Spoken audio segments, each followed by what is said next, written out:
हेमंत गोडसे यांनी जागा सोडली तर उमेदवारीसाठी विचार करता येईल. छगन भुजबळ. लोकसभेच्या निवडणुकीकरिता भुजबळांचे नाव देखील यादीत असल्याबाबत भुजबळ यांना विचारले असता भुजबळ म्हणाले की नाव आहे की नाही याबाबत मला कोणते माहिती नाही. मात्र मी व समीर भुजबळ यांनी देखील अनेक कामे केली आहेत. शिंदे यांच्या गटातून हेमंत गोडसे उमेदवारी करत असून त्यांनी जर जागा सोडली तर मला देखील विचार करता येईल, अशी प्रतिक्रिया मंत्री छगन भुजबळ यांनी येवला येथे दौऱ्यावर आले असताना दिली.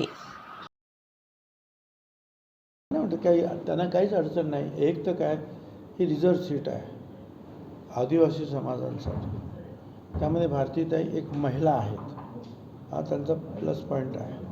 आणि परत डॉक्टर आहेत. म्हणजे आदिवासी समाजामध्ये महिला आणि डॉक्टर या ज्या पात्रतेची व्यक्ती सापडणं कठीण असतं ना. आणि ती त्यांना त्यामुळे आहेत त्याप्रमाणे. त्यामुळे तर पहिल्यांदाच त्यांना जे आहे राज्यमंत्रीसुद्धा करण्यात आलं देशाचं, आरोग्य राज्यमंत्री. मला वाटत नाही की त्यांना काही अडचण आहे आपल्या मतदारसंघामध्ये.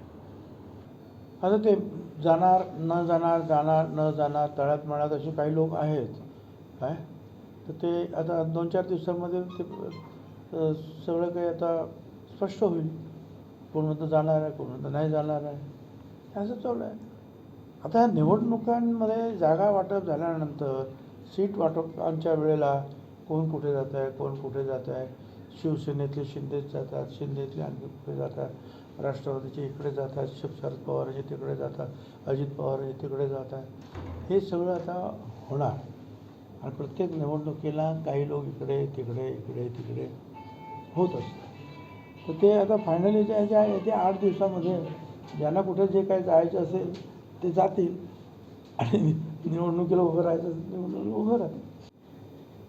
ते काही मला काय माहिती नाही भुजबळ साहेबांचं नाव आहे की नाही, कुणाचं नाव आहे, कुणाचं नाही. ज्याचं नाव असेल त्याचं काम करायचं.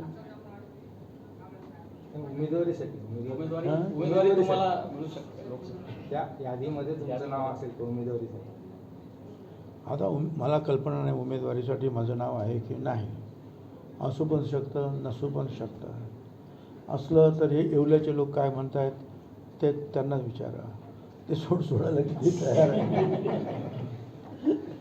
ते अगोदर मागच्या वेळा असं तमाशा झाला होता नाही म्हणून.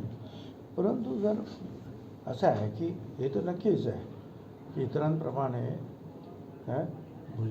समीर भुजबळ असतील, त्याने सुद्धा अतिशय चांगलं काम केलेलं आहे 2009मध्ये. आम्ही दोघांनी मिळून म्हणजे नाशिक शहरामध्ये, नाशिक जिल्ह्यामध्ये उत्तम काम केलेलं आहे. एअरपोर्ट असेल, बोट क्लब असेल, सप्तशृंगी गणपती ट्रॉली असेल, हे मुंबई नाशिक रोड्स असतील, फ्लायओव्हर ब्रिजेस असतील, हे अनेक मागच्या वेळेला असलेला कुंभमेळा, तर inner ring road, outer ring road, असे अनेक कामं जे आम्ही केलेली आहेत.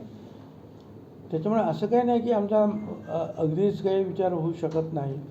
पण आता आहे की तिथे शिंदेचे जे हेमंत गोडसे अगोदर निवडून आलेले आहेत, त्यांनी जर जागा सोडावी म्हणून प्रयत्न आमचे आहेत, तर मग विचार करता येईल. सर, आणि शेवटचा प्रश्न